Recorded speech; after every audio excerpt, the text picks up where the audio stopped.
This message is sponsored by Raycon, my personal headphone daily drivers. The everyday earbud classics are the perfect back-to-school companion. Go to buyraycon.com/supercarlin to get 20% off. Thanks to Raycon for sponsoring this video. Harry Potter and the One Ring to rule them all. Hey, brother! Talk about a ripoff, am I right? I mean, Sauron's soul is tied to the One Ring, and he can't be destroyed unless they destroy the One Ring for... Wait. Y'all, Harry Potter is, of course, full of magic, from the spells, potions, fantastic beasts, enchanted objects, wands, overall sense of wonder. It's, well, no wonder it captured the attention of an entire generation. But despite all the magic happening in the story, Harry Potter's true magic may lie outside the plot, and instead in the very structure of the story itself. It's not something you're likely to pick up on in your first pass of the story, or even your 10th, and yet it is always there, drawing you in and delivering satisfying story beats, arcs, and payoffs. It's why you can't put the story down, and it's called ring composition, and it's an ancient way of structuring your story such that the second half of your story retraces the first half of your story just in reverse order. So you'd have thing 1 happen, then thing 2, then thing 3, until, you get to the center point where the main message or the turning point in the story will occur, and then the story will back itself out the way it came.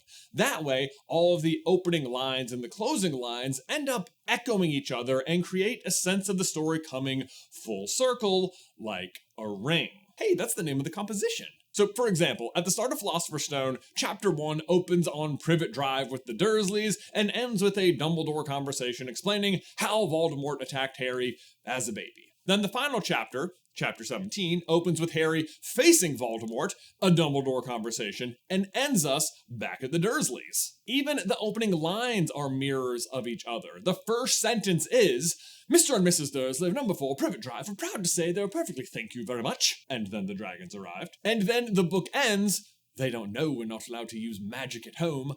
I'm going to have a lot of fun with Dudley this summer." So it opens with the Dursleys being proudly normal and ends with Harry's excitement about breaking that very normality. But that is honestly just the very tip of the iceberg here, because Harry Potter is not just one book, is it? It's 7, and what makes the ring composition so legendary for Harry Potter is that it's present in each individual novel, but then also across the entire series. So not only will the first and last chapters often mirror each other, so will entire books, usually matching up with their distance from the center. So books 1 and 7, 2 and 6, and 3 and 5, and then you've got Goblet of Fire right there in the middle as the turning point. So, remember in book 1 when Harry catches the snitch with his mouth? Well, when does that snitch come back? Eye open at the close. It's part of the opening of the story and returns at the you get it. Honestly, that's a pretty basic one, and we have so many way cooler examples today that all point to exactly why you could never put this series down, ever. You're still reading it today. Let's dive on.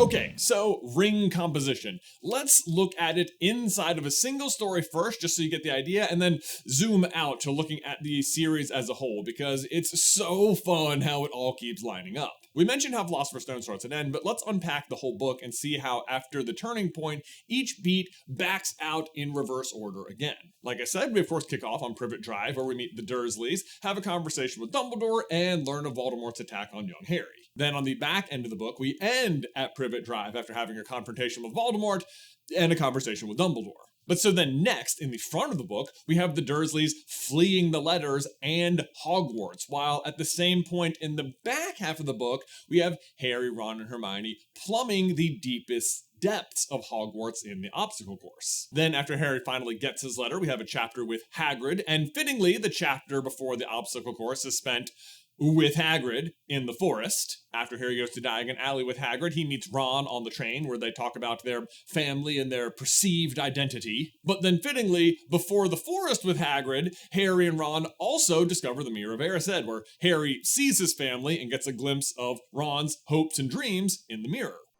Hello, good. After the train, Harry is sorted into Gryffindor, and before the mirror, he wins his first Quidditch match as a Gryffindor. Then immediately after he's sorted into Gryffindor, he meets his new worst enemy, Snape, and just before the Quidditch match, he meets his new best friend, Hermione. And then at the very center point of the book is the midnight duel with Draco, which is not a duel at all, but a setup by Draco trying to get Harry in trouble. It doesn't work, and instead the trio and Neville discover Fluffy, and from there on the book turns into solving what the dog is guarding. We know about the Sorcerer's Stone. Oh. And there you go. After the midnight duel, every beat is repeated, just in reverse order, often going in the opposite direction. It's like a perfect circle. More like a freaky circle. But the cool thing is how this applies to the whole series. And when you're doing this, you instead have to think of Goblet as the center point, with the turning point for the entire story being the return of Voldemort, which of course, makes sense, as everything until then is leading to his return, and everything after that is leading toward his defeat. So like we said earlier, this means that book 1 usually matches up with book 7, 2 with 6, 3 with 5, and then 4 acts as the center. But in Harry Potter, 4 often then shares a plot point with 1 and 7, so you have a very clean beginning, middle, and end. Like, for example, Harry dueling Voldemort. It first happens in book 1 as Quirrell, then again in the graveyard, and finally in the Great Hall. 1, 4, 7. And the same thing goes with the appearance of the dragons in the books. Harry first encounters Norbert in book 1, the Horntail in book 4, and the Ukrainian Ironbelly in 7. And each one matches Harry's point in the story as well. Norbert is separated from its parents and brought into the wizarding world by Hagrid, who recovered him from Voldemort.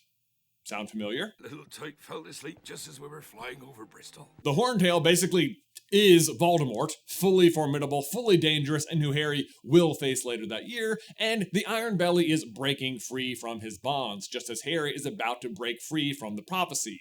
The dragon literally carries him to the final battle. To like an island, and then they go to Hogsmeade, and then they go through a little passageway, and then they get to Hogsmeade. You know what I mean. Books 1, 4, and 7 are also the 3 times Harry will see his parents, first in the Mirror of Erised, then in the graveyard during the duel, and finally via the Resurrection Stone. And these appearances, again, act as opposites. The first time Harry sees his parents, he longs to live a life with parents. But at their final meeting, it's his parents escorting him to death. And it just keeps going. In book 1, Harry gets Hedwig, who represents his entry into the wizarding world. Book 7, Harry, loses Hedwig, which represents leaving his childhood behind. In book 1, Harry arrives to Privet Drive from Godric's Hollow via Hagrid on motorbike, and it's also how he finally leaves Privet Drive in 7, which is also the book in which he finally returns to Godric's Hollow. Remember earlier when I said that Malfoy doesn't show up for the midnight duel, he's just trying to trick Harry and get him into trouble? That's in book 1. In book 7, it happens again. Draco is there. He can get Harry in trouble. He can identify him with the stinging jinx, and he doesn't. Reversal! But hey, speaking of Godric's Hollow, do you know what else happens when Harry goes there? That is the last time Harry will speak to a snake before losing that ability, and when he does, that snake ends up holding him captive. But back in book 1, that is of course the first time he talks to a snake, and what does Harry do? He sets it free from captivity. Thanks. Anytime. Yo, we need to take a brief pause right there to give a huge thank you to today's sponsor, Factor. Summer is rounding off nicely, which means less travel, but for me, it also means coaching my son's soccer team, preparing to leave on our podcast tour, and attempting to keep my fitness routine in check, which I can do thanks to Factor.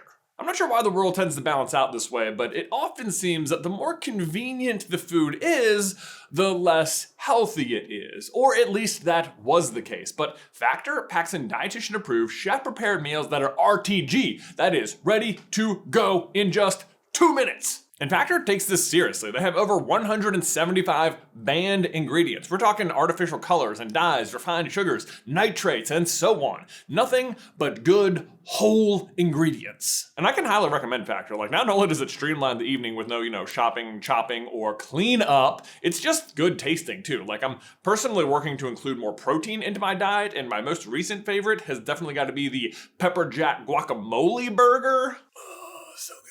Or, if you're in a rush because you have to get 3 boys to school every morning, the Ultra Protein Shake Variety Pack bundle does swimmingly. Let's eat real. Head to factorymeals.com/super50off and use code super50off to get 50% off and one free breakfast item per box for 1 year while supplies last until October 31st, 2026. That's code super50off at factorymeals.com, super50off at factorymeals.com. See website for more details. The cool thing about the structure is that there's also some wiggle room to, break the rules a little bit. Like, for example, Harry's first trip to Diagon Alley versus his last trip. They are polar opposites in terms of the bustling city street Harry first encounters versus the boarded up vacant street of his final visit, or like his final preschool visit. I know they go back when they're like under the invisibility cloak and Hermione is his Bellatrix, but that's not what I'm talking about. But on both of those occasions, Hagrid is there only to leave Harry on his own, and on both occasions, Harry will encounter Malfoy at Madame Malkin's.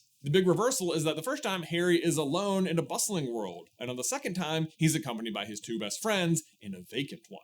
The two are obvious mirror trips of each other, and yet, instead of it happening in 1 and 7, this happens in 1 and 6, and that's just because Harry doesn't actually go back to school in 7, so the mirror has to be moved up a little bit. Usually, though, Book 6 is a mirror with Book 2, and don't worry, there is still plenty to go on in that department. The big one is that in each of these books, Chamber of Secrets and Half-Blood Prince, is that both of them are about books. It's Riddle's diary in Chamber and the Half-Blood Prince's copy of Advanced Quotient Making.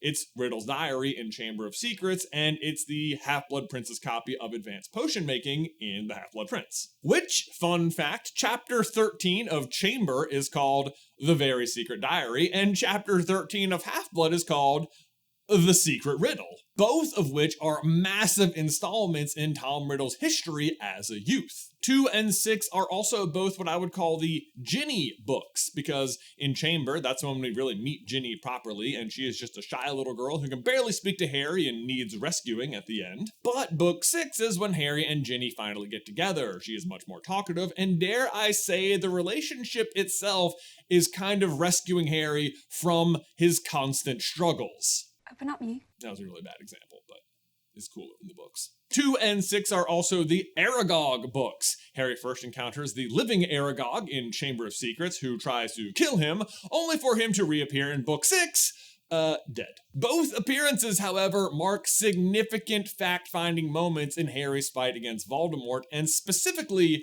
the Horcruxes. In their first encounter, Harry learns that Hagrid was innocent, and later realizes the dead girl was Myrtle, which leads him to the Chamber of Secrets, where he destroys the diary. Meanwhile, Aragog's funeral is the very opportunity Harry needs to collect the memory from Slughorn to tell him how many more Horcruxes need smashing. 2 and 6 are also the books where Harry makes use of potions to carry out his plans, specifically the Polyjuice to find out if Malfoy is opening the chamber in Book 2, and Felix to get the memory from Slughorn in 6. Well, then by all means, come along, sir. Though as some added fun, while Harry's potion works in 2, he fails to prove Malfoy is doing anything, and in 6, he wants desperately to use Felix to bust Malfoy, but Hermione tells him it won't work, even though he actually was right that time.